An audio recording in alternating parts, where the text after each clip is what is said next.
Kerja di kota, gajinya gede, bukannya tambah kaya, tapi justru malah utangnya di mana-mana. Ini adalah satu cerita menarik yang aku yakin banyak orang alamin, atau bahkan kamu sendiri lagi ngalamin. Ada pemuda desa, kita sebut aja si A. Si A ini orang desa lah. Dia kerjanya serabutan, ada proyek ya proyek, ada manen ya manen. Intinya apapun kerjaan yang ada di desa dia lakukan. Tapi dari kerjaan itu dia hidupnya bisa layak, makanya bisa kecukupan.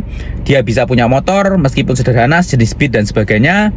Terus dia juga punya tabungan walaupun tidak banyak. Intinya dia nggak punya utang, hidupnya seimbang lah di desa. Nah, si A ini pemuda desa ya, dia tergiur karena iming-iming kerja di kota gajinya lebih gede. Akhirnya dia merantau lah. Kita sebut aja dia merantau ke Jakarta, di admin di Jakarta. Betul, gajinya gede di Jakarta. Nah, setelah beberapa bulan berlalu, si A ini kehidupannya bukan tambah lebih baik, tapi justru malah ngedrop. Dari yang awalnya dia di desa kerja serabutan, bisa makan layak, di kota dia sering makan Indomie karena supaya menghemat. Di desa dia kemana-mana bisa naik motor sendiri ya. Di kota dia kemana-mana jalan kaki, ke kantor jalan kaki. Supaya apa? Supaya bisa lebih hemat. Dan lucunya ketika di kota dia bukannya tabungannya nambah, tapi justru utangnya yang nambah. Tabungannya habis, pay letternya yang nambah.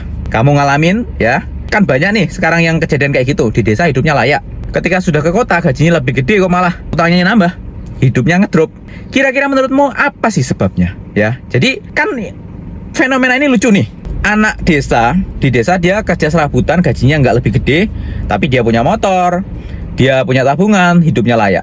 Pindah ke kota, gajinya lebih gede, sudah lebih ngirit kemana-mana jalan kaki, makannya juga nggak layak, dan pay letternya malah nambah. Di mana kenanya guys ya? Menurut kamu ini salahnya di mana?